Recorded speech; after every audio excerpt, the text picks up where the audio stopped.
Hello everyone, welcome back to K Guru channel bye निर्मल गुप्ता। प्यारे बच्चों, आज हम शिक्षा निदेशालय द्वारा आई हुई 7th क्लास की विज्ञान की कार्यपत्रक नंबर 14 सॉल्व करेंगे। सभी विद्यार्थी अपनी वर्कशीट पर अपना नाम लिखेंगे, कक्षा अध्यापक का नाम लिखेंगे, तिथि लिखेंगे 18 नवंबर 2020। तो स्टार्ट करते हैं बच्चों आज की वर्कशीट, जिसका टॉपिक है अम्ल, क्षारक व लवण। अम्ल, क्षारक व लवण। तो सबसे पहले हम जानेंगे अम्ल किसे कहते हैं। ठीक है, कौन कौन से अम्ल होते हैं। अम्ल वे रासायनिक पदार्थ हैं जिनका स्वाद खट्टा होता है। अम्ल कौन से रासायनिक पदार्थ होते हैं जिनका स्वाद खट्टा होता है और जो नीले लिटमस को लाल कर देते हैं।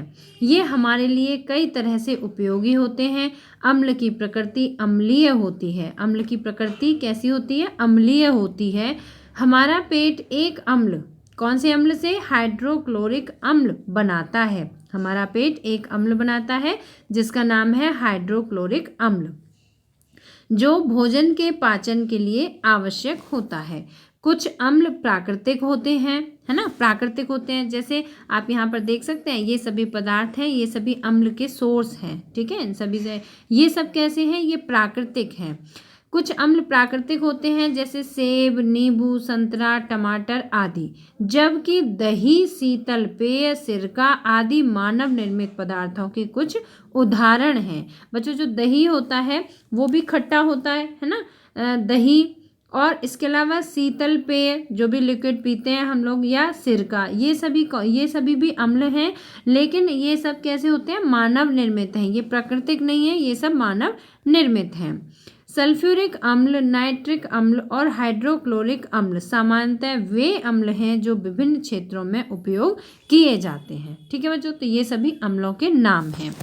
अब हम यहाँ पढ़ेंगे अम्ल के नाम और किस में पाया जाता है। यहाँ पर देखिए, ये अम्ल के नाम दिए हुए हैं और ये किन किन चीज़ों में पाए जाते हैं। तो देखिए, एसिटिक अम्ल, एसिटिक अम्ल किस में पाया जाता है बच्चों? सिरका में पाया जाता है। फार्मिक अम्ल, फार्मिक अम्ल किस में होता है? चींटी का डंक।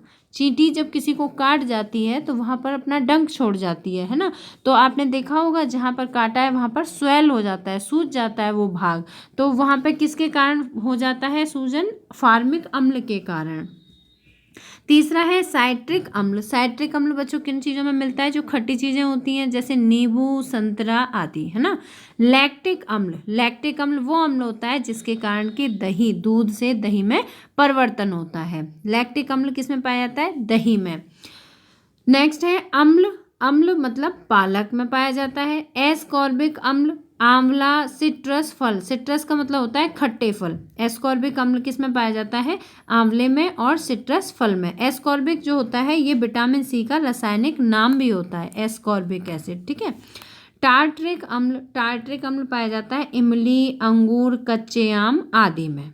ठीक है बच्चों, तो ये सभी थे अम्ल के नाम और किस में पाए जाते हैं। ये वो पदार्थ हैं जिनमें कि अम्ल पाए जाते हैं। ठीक है, अब हम पढ़ेंगे बच्चों क्षारक के बारे में। अम्ल, क्षारक एवं लवण। तो अब हम पढ़ेंगे क्षारक के बारे में। तो देखिए, ऐसे पदार्थ जिनका स्वाद कड़वा होता है। क्षारक का स्वाद कैसा होता है? कड़वा होता है। स्पर्श करने पर साबुन जैसे लगते हैं और जो लाल लिटमस को नीला कर देते हैं, क्षारक कहलाते हैं।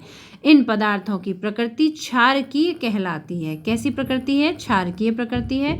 सोडियम हाइड्रोक्साइड, पोटेशियम हाइड्रोक्साइड और कैल्शियम हाइड्रोक्साइड क्षारक के सामान्य उदाहरण हैं ना, जिनका उपयोग विभिन्न क्षेत्रों में किया जाता है। जैसे साबुन, जैसे साबुन, साबुन क्या होता है? साबुन क्षारक होता है ना। डिटर्जेंट, डिटर्जेंट मतलब सर्फ, बेकिंग पाउडर, टूथपेस्ट आदि ऐसे क्षारक हैं जिनका उपयोग हम अपने दैनिक जीवन में करते हैं। बच्चों, इन सभी चीज़ों का उपयोग हम सभी दैनिक जीवन में करते ही रहते हैं, है ना। तो ये सभी क्या हैं? ये क्षारक हैं। ठीक है।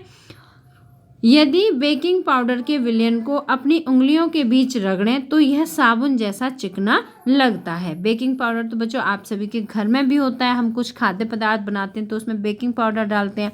तो आप ये प्रैक्टिकल करके भी देख सकते हैं घर में कि आप बेकिंग पाउडर को अपने हाथ, उंगलियों की सहायता से मल कर देखें तो आपको लगेगा कि वो साबुन के समान चिकना चिकना होता है। ठीक है, तो ये था क्षारक के बारे में।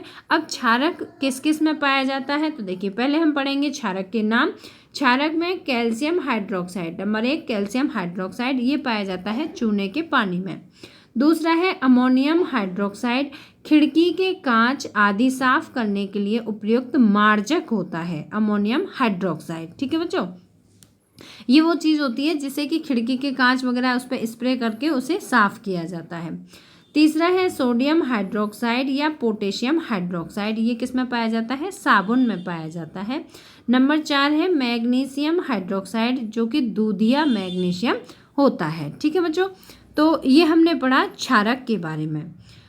हमने बच्चों आज की वर्कशीट में अम्ल एवं क्षारक के बारे में जाना। ठीक है, अब हम सभी प्रश्नों के उत्तर देंगे। तो देखिए, 2 कार्बनिक अम्ल के नाम बताइए। यहाँ पर आपको कार्बनिक अम्ल के नाम बताने हैं बच्चों। जो प्रश्न हैं वो आपकी वर्कशीट से डायरेक्ट पूछे गए हैं, है ना। तो आप 2 कार्बनिक अम्ल के नाम अपनी वर्कशीट से ही लिखेंगे। तो आप किसी भी अम्ल के नाम लिख सकते हैं, जैसे आप लिखेंगे सल्फ्यूरिक अम्ल या नाइट्रिक अम्ल। ठीक है, आप ये दोनों नाम लिख देंगे, नंबर 1 साइट्रिक अम्ल, नंबर 2 नाइट्रिक अम्ल। ठीक है बच्चों, ये है आपके पहले प्रश्न का उत्तर। दूसरा प्रश्न है हमारे पेट में कौन सा अम्ल उत्पन्न होता है। प्रश्न नंबर 2 है हमारे पेट में कौन सा अम्ल उत्पन्न होता है। तो बच्चों सभी प्रश्नों के उत्तर आज आपकी वर्कशीट से डायरेक्ट पूछे गए, इसलिए मैंने अलग से नहीं लिखे हैं। तो दूसरे प्रश्न का आंसर है हाइड्रोक्लोरिक अम्ल। ठीक है, दूसरे प्रश्न का आंसर है हाइड्रोक्लोरिक अम्ल, जो कि हमारे पेट में बनता है और ये भोजन को पचाने के लिए आवश्यक है। आपको सिर्फ नाम लिखना है, तो नाम लिखेंगे आप हाइड्रोक्लोरिक अम्ल। प्रश्न नंबर 3 है सभी अम्लों की एक विशेषता या गुण बताइए। और प्रश्न नंबर 4 है सभी क्षारक की एक विशेषता या गुण बताइए। ठीक है, तो प्रश्न नंबर 3 हम लिखते हैं यहाँ से। प्रश्न नंबर 3 है जो अम्ल होते हैं बच्चों, यहाँ आपको उनका एक विशेषता बतानी है। ठीक है, तो तीसरे प्रश्न का आंसर है अम्ल का स्वाद खट्टा होता है। यहाँ से आप लिखेंगे खट्टा होता है, जो नीले लिटमस को लाल कर देता है। ठीक है, ये है आपके आंसर नंबर 3। आपको एक विशेषता बतानी है, एक कोई गुण बताना है अम्ल का। तो अम्ल का गुण क्या होता है? अम्ल खट्टा होता है और नीले लिटमस को लाल कर देता है। और प्रश्न नंबर 4 था कि क्षार का गुण बताइए। तो आंसर नंबर 4 है आपका क्षार का स्वाद कड़वा होता है। ठीक है, आप ये लिख देंगे क्षार का स्वाद कैसा होता है? कड़वा होता है। एक एक बताना है बच्चों, आप इससे ज़्यादा आप याद कर सकते हैं, लेकिन आपकी वर्कशीट में सिर्फ एक पूछा गया है। तो क्षार कैसा होता है? क्षार का गुण कैसा होता है? क्षार का स्वाद कड़वा होता है ना। आप और भी लिख सकते हैं उसमें, जैसे स्पर्श करने पर साबुन जैसे लगते हैं, जो लाल लिटमस को नीला कर देते हैं, लेकिन एक ही पूछा गया है तो आप एक लिख दीजिए जिसका स्वाद कड़वा होता है। क्षारक का स्वाद कैसा होता है? कड़वा होता है। इसके बाद प्रश्न नंबर 5 है निम्न में से कौन अम्लीय है और कौन क्षारकीय है। तो बच्चों कौन सा अम्लीय होता है? जो खट्टे फल होते हैं वो सभी अम्लीय में आ जाते हैं। तो देखिए क्षारकीय और अम्लीय कौन कौन से हैं? चूने का पानी।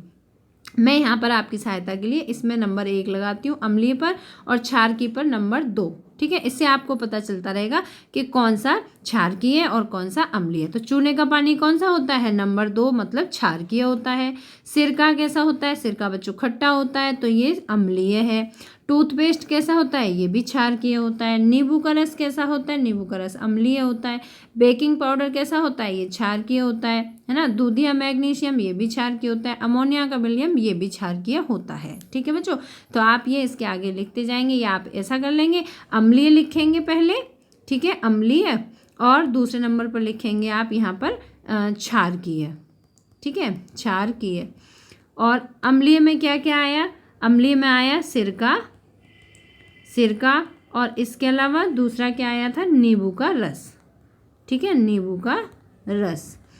अब जो बचे हैं सभी, वो सभी आप क्षारकीय में लिख देंगे, जैसे चूने का पानी है, टूथपेस्ट है, बेकिंग पाउडर, दूधिया मैग्नीशियम और अमोनिया का विलयन, ये सभी क्षारकीय हैं। तो बच्चों इस तरह से आप अपने वर्कशीट के सभी प्रश्नों के उत्तर करेंगे। अगर आपको वर्कशीट समझ में आई हो तो आप इसे लाइक ज़रूर करना, अपने फ्रेंड्स के साथ शेयर करना, और अगर आपने अभी तक हमारे चैनल को सब्सक्राइब नहीं किया है तो आज सब्सक्राइब जरूर करना।